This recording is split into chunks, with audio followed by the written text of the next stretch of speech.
What's going on, everybody? So I'm Drewstopher. Basically what I'm doing is a pick my units playthrough of Fire Emblem Three Houses. I'm doing the Black Eagles route, well, I guess Edelgard's route, known as Crimson Flower, because there really is two routes. So what I did is I've been preparing some stuff for YouTube, and I wanted to do something that was kind of different. I know pick my units isn't the most original thing in Fire Emblem Reddit, but I haven't really seen anyone do a playthrough of it recorded, so I thought it'd be kind of cool and interactive to do. So that's what I'm doing. I already kind of started, but only really did the beginning playthrough. What I'm doing right now is I have some notes. Basically, it's going to be a rundown of the units that I'm being forced to play with. Keep in mind that there is a cap on how many units you can use per map. So I'm not going to try to stretch myself too thin and try too hard using every single unit. I'm going to use the ones I think will just, I would say the best, but some of these honestly pretty off the wall. Like Lysithea is a great knight. That's just not going to work out too great.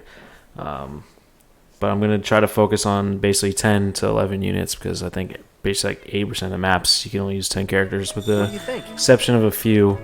So I'm going to run down the list right now. I'm going to talk to Edelgard and pretend I can't remember what she has to say. So you've accepted a teaching position here. I never properly. I am the prince. I wonder if you'll. I hope you've had a chance to meet everyone. All right, Honey Muffin 69. I went back and recorded this because I almost forgot about you. I totally started off that whole thing and didn't even mention your great end class for myself. Yeah, I named her Renea. If anyone can comment what Renea, where I got that name from, you get bonus points, because yeah, kind of, I want to say close to my heart, but has a relation to one of my favorite villains in the series. But if you comment who that is, that'd be awesome. I'm not really good with coming up with names, especially for females, but I want to use female for this route because my first two routes I used male Byleth, so I want to mix things up, do something different. But this little segment is just for you. I'm going to slide this in somewhere in the video, probably in the beginning. So because it's going to be a commoner, she's going to be a commoner the whole time. She's not going to get a single buff, no class abilities other than what she has from the beginning. Kind of sucks, but it's really interesting. What's going to be cool is that she'll have her canon attire the whole time, so she's going to look the same as main characters the whole time, which is actually kind of cool to think about. I'm going to pull up her growth rates real quick. Let's see, she has pretty good ones though. Races are pretty good. You don't really usually have to worry about main characters with their level ups, but hers is pretty good from the beginning. So I can pull this up real fast. Alright, so for Byleth, 45% HP, strength, dex, speed, and luck, so pretty much 45 across the board, and charisma, or charm, sorry. 35% magic, and 35% defense, 30% res, so pretty good. Gonna be a heavy damage dealer. I'm gonna have the option to use swords and magic with her, which is pretty exciting. That's some good utility. So there's a plus side to it, because once you start classing up, you're gonna either lose your bonus XP for your physical weapons, like your sword, or if you go the mage route, or if you go the sword route or the physical weapon route, you just completely can't use magic, so your magic growth takes a heavy hit, super heavy hit. So this is cool. Gonna use Byleth as Byleth the whole time, essentially. I'm gonna have to finish one chapter with her as Enlightened One. I'm gonna call my shot now and saying once she gets to Enlightened One in that particular chapter, I'm just gonna try with as many resets as I can. Try to not use her for the rest of the chapter, because I was told to use her as a commoner. So if she's not a commoner, I'm not using her. I'm just gonna try to keep her alive and use my other units. So that's that. Sorry, Honey Muffin 69, to record this especially for you, but if anything, this is special. You're special. Good job. All right, can't wait to see how this turns out. So let's get to the rest of the video. It seems to me that we may have similar. So what I was told to use is her as a bishop, and that was by Zelgius bot.exe. So thanks for that. I appreciate it. This is going to be terrible, I imagine.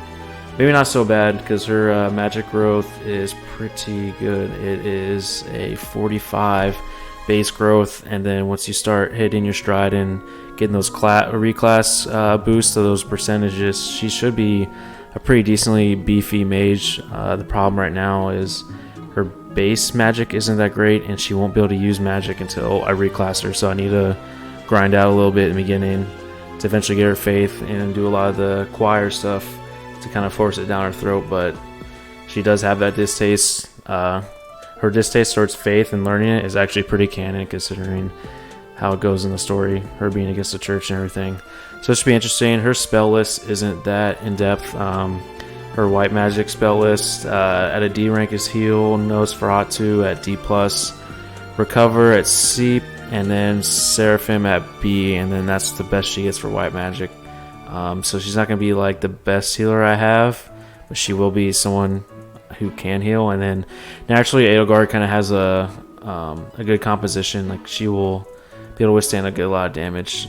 She has a pretty high HP growth, and then her being a priest bishop route, her res will get a little boost, but her base res is not great. So hopefully with the reclasses, they kind of have like a default statistic like threshold. So when you reclass a certain class, if you're not at a certain like strength rank, for example, it'll bring you up to that level first, and then it'll add, whatever bonus you get for actually reclassing. That was introduced in Echoes for those who played that. That's actually kind of nice. So someone can essentially gain like plus 10 speed if they're that far off from the class that they're trying to upgrade to.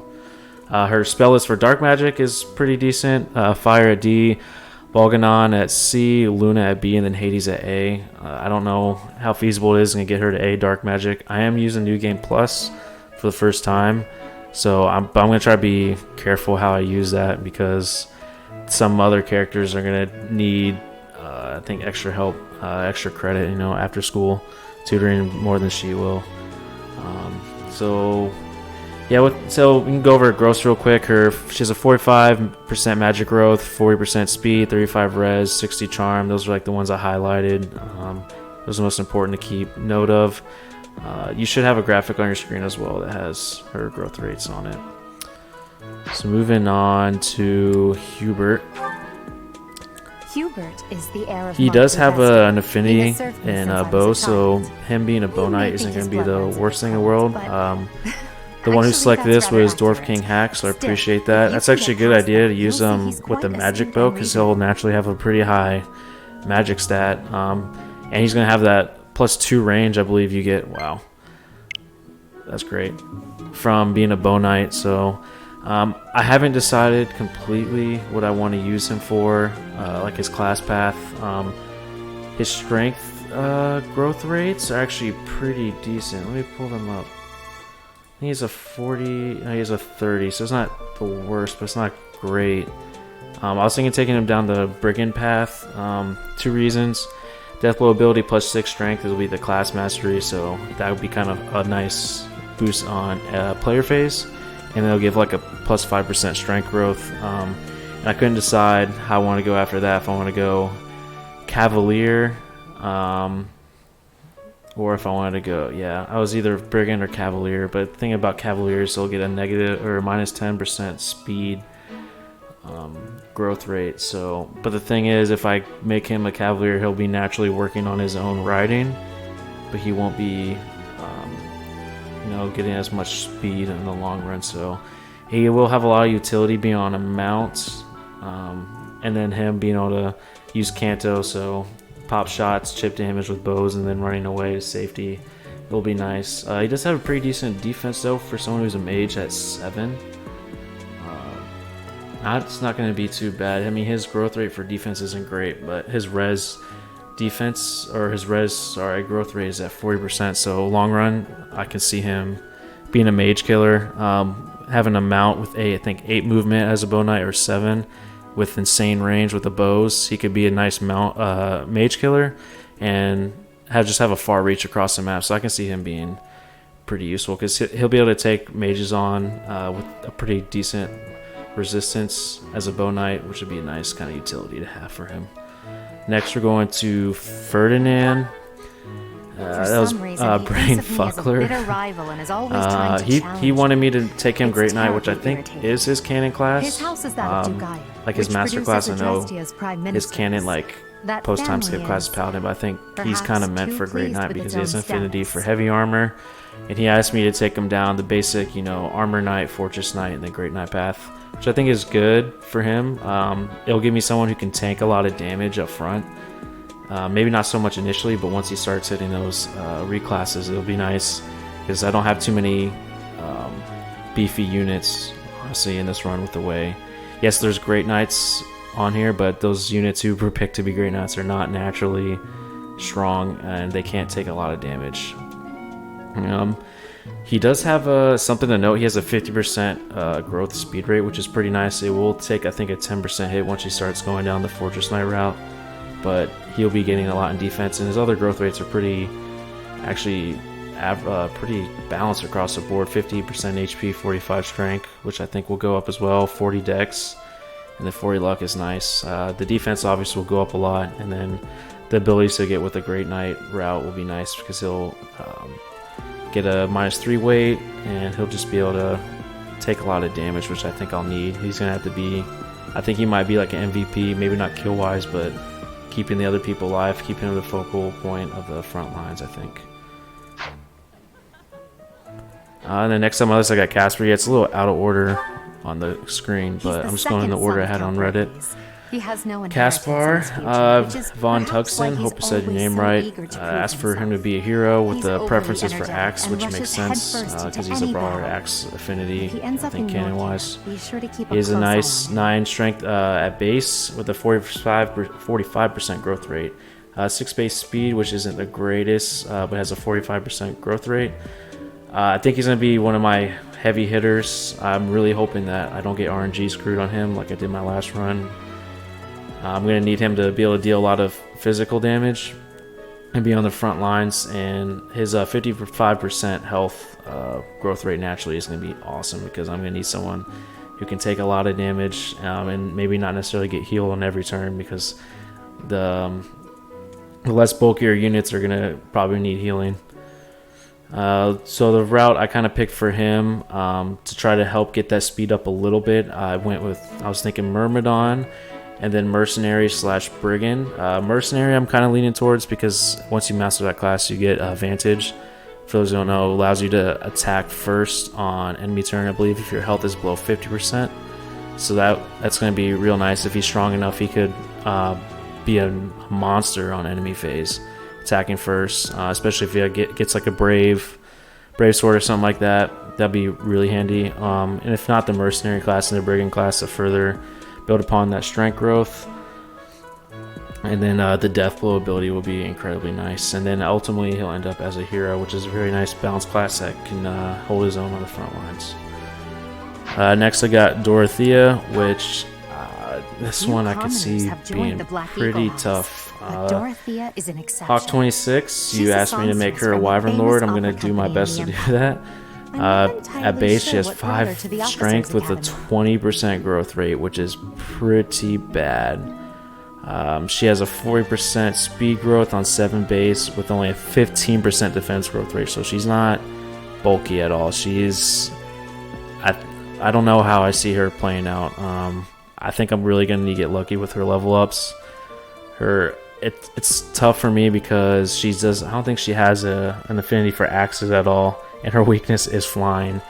So I think class path I'm going to take her is probably Brigand first. Try with the I might even I'm going to go fighter first, then Brigand. That fighter should give her plus 2 strength always, and then that's an ability once you master a class. And then Brigand, which will help her growth rate, and then Death Blow ability will be nice, which is plus 6 strength when initiating combat. That's going to be super nice because she's naturally not going to be strong. I'm hoping that when she is leveling up or reclassing these classes that she gets that nice bonus, as in meeting that minimum threshold I was talking about for those classes. But she will have a lot of utility in a way. I mean, she can fly a lot, but her utility won't be that great if she can't do a lot of damage. Like, flying is great only if you can do something with it, and if she can get one of 2 things or both, good enough speed to double and not get doubled, and then having high enough strength to prevent her from getting doubled and actually doing some damage. But Wyvern Rider is like, I think probably objectively the best class universally for the game. If you can basically have a full team of Wyvern Riders with one healer, probably a Falco Knight, then you're probably going to run through the game pretty fast. So Hawk26, thanks for making this one hard for me. Next we got Linhardt, which I think actually might be one I kind of slept on originally. It's a 5 base strength. He wants me to, so Noivern plus Cats wants me to make him a Moral Savant.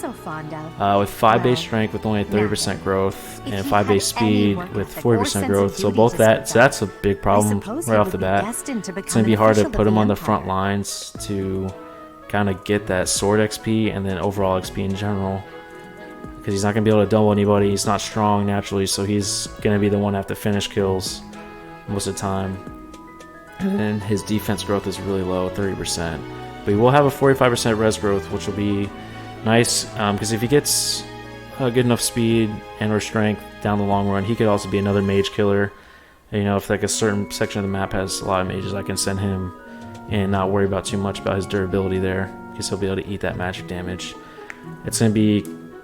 So that coming up with his class path has been difficult, because I want to build on his swords and his problems, which is his strength and speed as much as I can.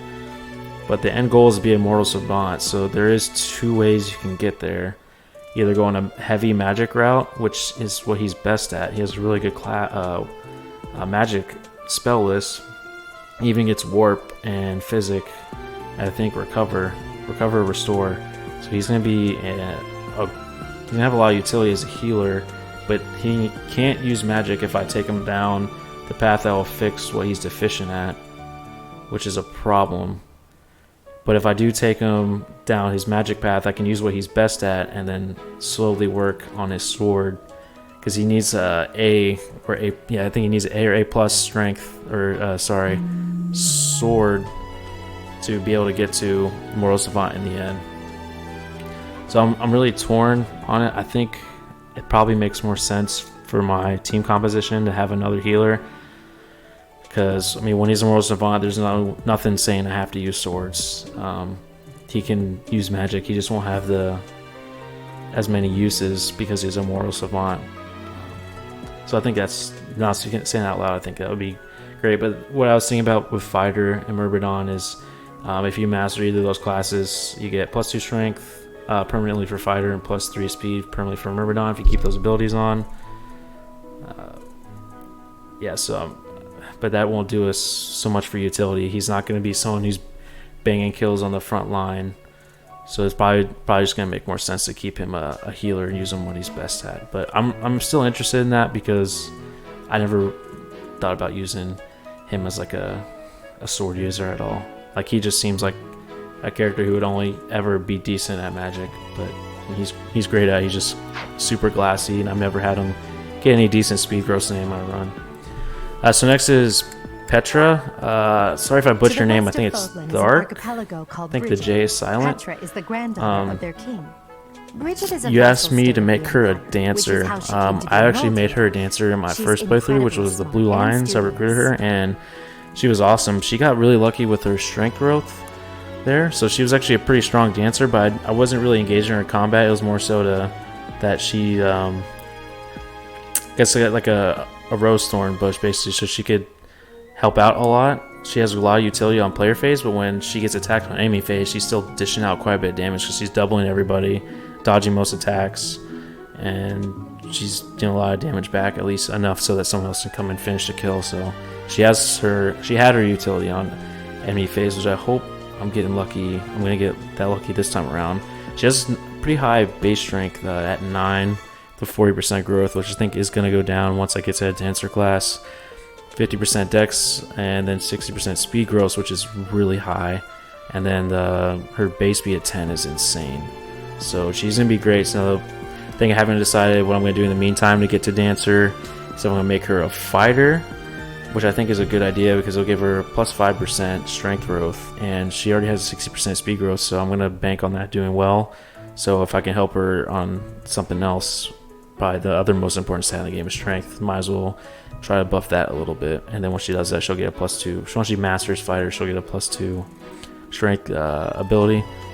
And then after that, I can't really decide between mercenary, thief. So my thought process with mercenary is vantage, which is going to be great on enemy phase, or thief, which gives her a little more utility. She can steal and then use lock picks.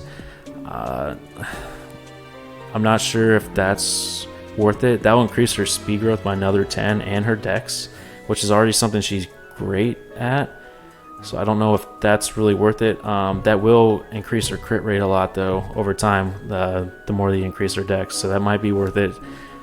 Having a character that can double a lot, and then so you're basically getting 2 chances a turn to crit. 2 chances to crit at 30% with a lower strength is probably better than just having a little higher strength and a lower rate of critting, because she's not really going to be a frontline unit anyway. She's there to have other great units move twice, so heal twice or attack twice.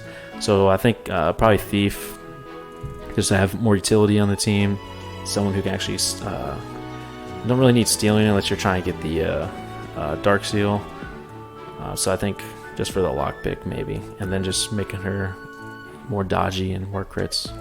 But that's a good pick, and she actually looks cool as a dancer, I think. So good pick, I think. So next is Bernadetta, 51 cabbages. All 51 of these cabbages picked for me to be a Wyvern Lord with bows. Actually, all 51 cabbages voted the same. That's crazy. This one actually could be pretty decent because naturally she gets a lot of speed and dex, so she can crit like crazy. The only problem, well, I guess it's not even really a problem, because with being a sniper and bow knight, you get that +1 and +2 range, but she won't really need it because she'll have insane movement and she can fly over everything, so nothing's going to really stop her from getting where she needs to go. She has good strength actually at 8 base, 7 dex, and speed, but she has low defense at 4 and then low res at 2, and her growth rates aren't that high. She has 35 strength, which will go up going the Wyvern route with the fighter to start off. Dex at 55, speed at 50, so those are really good. But the problem was to be her durability, I think, with 20% defense growth and 30 res. But she will probably get a decent buff from hitting the Wyvern route for her defense, but Wyverns are notorious for having really low res. Mages just crush those guys from a distance. But with her having Canto, she can get in, attacking, then get out, and she won't be the only one flying. She'll have Dorothea doing 1 damage a turn with her, so them two will probably wreck house. The class path I picked for her, I started with a fighter to help out with her strength a little bit, and then I haven't decided between Brigand or Archer. I'm leaning towards Brigand to help with that strength and get death blow ability. And you don't need Archer to get close counter. I believe that's a C rank in bows, and that's like something that I love that ability. That's one of my favorite, because that's what makes Archer so good in this game, is being able to counter at 1 range with any weapon they have. And think see after that, Wyvern Rider obviously, and then Wyvern Lord. Those should up her strength growth a little bit. I kind of see her being a flying glass cannon, essentially just having insane movement range, dealing a lot of damage, doing a lot of crits, but you don't want her to be in the line of fire too much, because she's not going to have the best durability. So next, this one's not a student, but it's Shamir. Noivern plus Cats asked for this one as well. I'm not sure what her bases are going to be. I'm going to kind of try to rush Byleth a bit, the main character, to I'm going to grind out her. I actually picked a female this time. Her skills and level pretty high, so I can get Shamir early, because you need your professor level 15 to recruit her. So I'm going to need all the time I can get to make her a great knight, because Shamir is not at all meant to be a great knight. She starts as a sniper, so I'm already accepting the fact I'm probably going to have to move back probably 2 tiers in classes, so I can start, because she's gonna have a really low axe rating, like probably E. So I'm gonna have to work on her axes right away. And I want to get her to start getting heavy armor XP, and the best way to do that is to get in a heavy armor class. So I'm gonna have to get the lowest axe rating I can to get to was it Armor Knight and then Fortress Knight and so on. But that's just gonna take a while because she's great at bows and lances. What would be cool though is having someone who's gonna have pretty good defense if she gets that help from that class, who can also have them, who also will have a mount and then be great at bows. So that's gonna be an interesting dynamic for her. I'm also interested to see how she's gonna look as a Grey Knight. I've never really invested much time in her. I prefer to use so it's for my first playthroughs. I prefer to use the students in the house because I wanted to get to know them and kind of have a feel for what they're great at before, long term in the game where you're trying all these different runs and just using different characters. But I wanted to have like pretty canon experience for my first playthrough for each. But obviously this is far from it. But I think this is going to be one of the tougher ones. None as tough as Lysithea, who's going to be in the same class, but it's going to be funny to have 3 Great Knights. Ferdinand, who makes sense as one, but then Shamir and Lysithea with them. It's really strange, but it's going to be super fun, I bet, at least entertainment-wise. But I honestly can't wait for it. So next I'm going to run over and find Claude, because I need to talk to him about his students, because I was asked to recruit 3. I think, yeah, 3 from this class. I'm guess. Have you met the folks from the Golden Deer House? Not you. We'll go down my list first. We got Marianne first. So I've actually used her before already in my Blue Lions route, and she was awesome.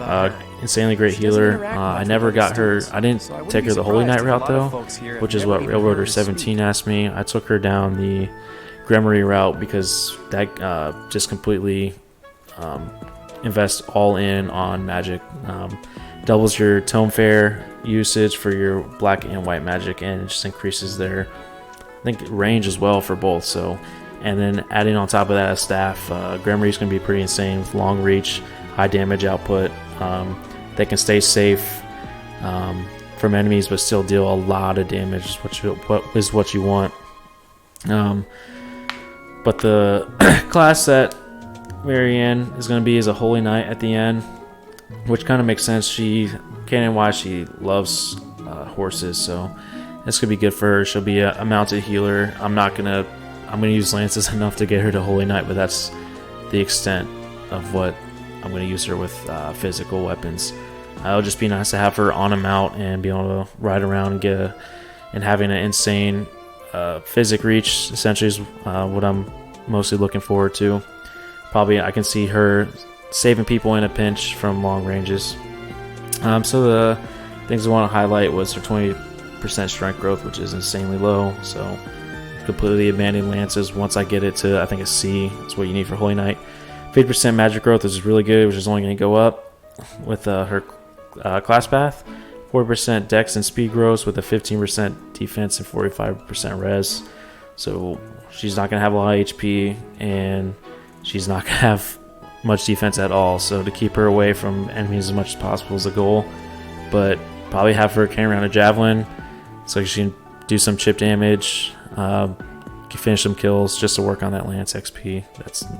That's all for the end goal though, just for Holy Knights. Thinking use the lance for the mount. That's all I'm doing. So for class path, pretty basic stuff for her. Priest, Bishop, and then Holy Knight. And then other than just javelins, probably forge some other lances that will have a lot of damage or a lot of might, so that'll help her out.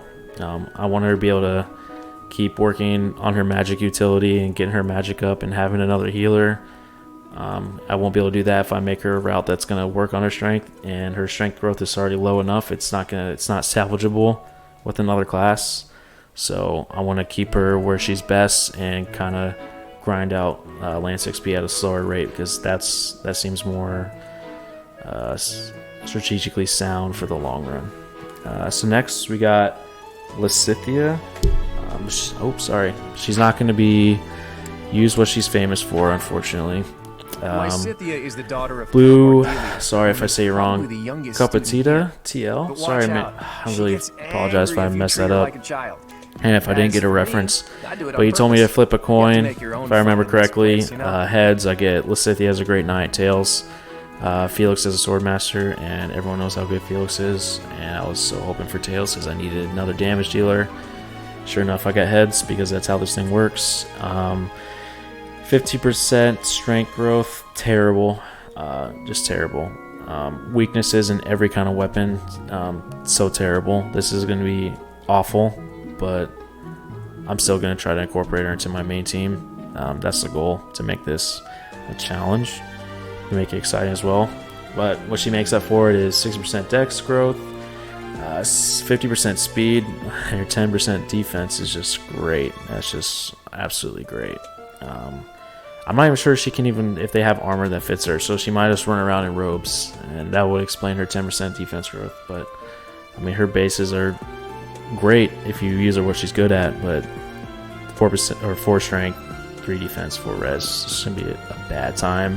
Gonna be a lot of growing pains, and I'm not even sure that's gonna be worth it in the end. But what helps is her double skill experience earned in battle, so using those axes will help. It'll counterbalance what I'm not getting in the tutoring, because the instruction is gonna be awful for her because all the physical weapons and armor are her weakness, so it's just gonna be incredibly frustrating to deal with, but it's for the long haul. Lastly, we got Lorenz. So I'm not sure I'm going to even be able to fit him in because of all the other characters I already have lined up. But I am pretty intrigued by this. If I don't use it this run, I definitely want to use it in a future run. I think you just tried to write initials, JDWA, so it's JDIJWA. You asked me to make him a Mortal Savant and then use Arrow Knuckles, which I believe are, gauntlets, which sounds pretty cool. I guess it does magic damage, which would kind of fit him, but he's pretty much equally as strong at magic as he is in physical strength. He's got the same growth rate in both, a 45% dex growth and 40% speed, 30% defense and 40% res, so he's pretty balanced. He's pretty similar to Ferdinand, pretty straight across the board. He doesn't really stand out anywhere, which is not necessarily a problem if you're pretty decent at everything. Usually I use him something that's mounted. I think Dark Knight is probably the best class for him, but Mortal Savant's interesting because it's not a weakness for him using swords, and it's not necessarily a strength either. But reason is strength, so that's actually really interesting. If I'm gonna still try to recruit him at the least, but I don't think I'm gonna be able to fit him in with just all the other characters I have right now. But I'm really interested in how he performs as a Mortal Savant. I probably feel like he look pretty cool because I like his purple armor. His purple theme is pretty cool. Alright, so I'm going to wrap that up now. I want to kind of do this introduction to go over, highlight what everyone's good at, what everyone's not going to be at, where I foresee challenges, and kind of just like the outset on this. Kind of set the precedence for it. And just another thank you to everybody who participated and gave me a pick. I'm really excited. I really appreciate you guys taking the time. I was super quick. I think within an hour of posting it in the middle of the day, I got all my slots filled. So I really appreciate it. I'm excited. Hope you guys follow along. Let me know if there's anything else you guys want to see. I'm considering doing a Golden Deer route, not pick my unit. Alongside of it, because I've been really wanting to play a Golden Deer. I've been thinking about making everyone a bow user, because I'm finally glad we have a Lord who's bow focused. Bows have been treated really poorly in the Fire Emblem series, but I'm really looking forward to that. If there's anything else you guys want to see, let me know. Comment down below, and if you're from Reddit, comment below so I know what YouTube account you guys are using, because I want to know what you guys think of how your guys progressing. So I'll catch you later. My life is just okay, we going steady, yeah. My life is just okay, we going steady, yeah.